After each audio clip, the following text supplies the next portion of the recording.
Pasko na at ngayon pa lang mabenta na ang mga parol at iba't ibang Christmas decor.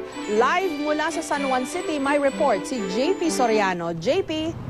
Jessica, ang tagal pa nga ng Pasko pero dito sa may Gilmore sa Quezon City ay meron ng ilang nagtitinda ng parol. Kanina nga, meron na rin tayo nakita na ilang nauna na sa pagbili ng parol. Patunay lang ayon sa isang sociologist na ang mga Pilipino ang isa sa pinakamatagal mag-celebrate ng Pasko sa buong mundo. Panay ang tawad ng balikbayang si Edita, si tendera ng mga parol dito sa may Granada Street sa Gilmore, Quezon City. Ay, hanggang 1 to, ma'am. Hindi, sabi mo, 1,000 Ito pwede. po, may bilhin. Isa raw sa mga labis niyang na-miss mula sa ilang taong paninirahan sa England, ang parol.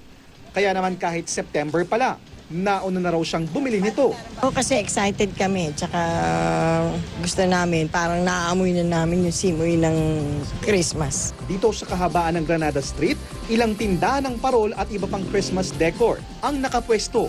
Gaya ni Aling Ophel na 10 taon nang gumagawa at nagtitinda ng parol. Meron na pong bumibili ngayong September.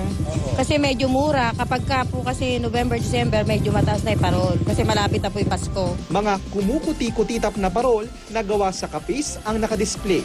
Ang presyo, depende sa laki at disenyo.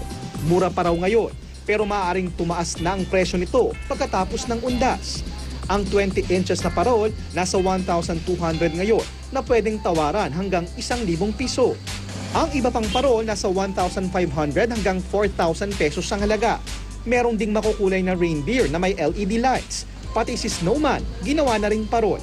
Walang dudang Pasko ang paboritong holiday ng mga Pilipino.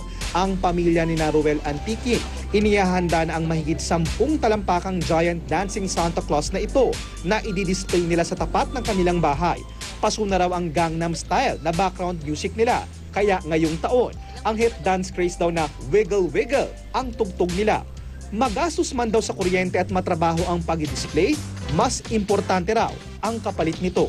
Mapasaya lang po sila. Yun po. Okay na sa inyo? Lalo na yung mga bata kasi naabangan po talaga eh. Ang Pilipinas nga raw ang pinakamatagal magdiwang ng Pasko at malaki raw ang kontribusyon ng relihiyong Katoliko sa kaugaliang ito. Kasi parang hindi ka kasali pag wala kang dekorasyon eh. Parang etcha puwera ka. No? Parang saka malungkot. No? Alam mo na masayahin yung mga Filipino. Kaya kahit isang maliit na parol, tapos isang ginisang pansit at tinapay, hotdog, okay na tayo para lang mairaos yung isang magandang Pasko. Alam mga Jessica, yung mga napapadaan dito natin kanina, narinig natin nagbabatian ng Merry Christmas kasi may mga parol sila nakikita. Pero sinasabi ng pop culture expert na nakausap natin, bagaman September pa lang ay naghahanda na yung mga Pilipino sa pagbili ng parol, usually after undas nagkakamit ng Christmas tree at pinapatagal nila talaga yun kasi nga naman nakakahinayang yung hirap at effort ng pagkabit noon. Kaya para mas mahaba at mas mahaba nila makikita at ma-experience yung Christmas. Jessica? Kaya lang ang malungkot dyan, JP, may energy crisis tayo. Abay, makonsumo din sa kuryente yung ganyang mga parol. So baka panahon na rin ibalik natin yung simpleng parol lang na nakalakhan natin. Yung bang ginagawa nating school project sa eskwela. Ewan ko kung kayong mga selfie generation dumaan doon, JP. Tama, Jess. Ay, parang iniisip ko rin yung mga lumang parol noon, yung mga ginagamit. Pero tama yung sinasabi mo, Jessica, kaya nga ina-advise ng DTI yung mga LED lights gamitin, make sure daw na yung mga Christmas lights nyo matipid sa kuryente para kumbaga tipid na enjoy pa. Pero alam mo, tama yung sinabi nung nakausap mong sociologist at ito, opinion ko rin.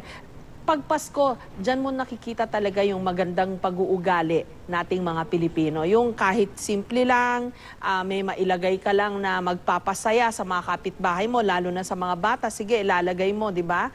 I cannot wait to see yung giant Santa Claus na yon na tinutugtugan ng Wiggle Wiggle.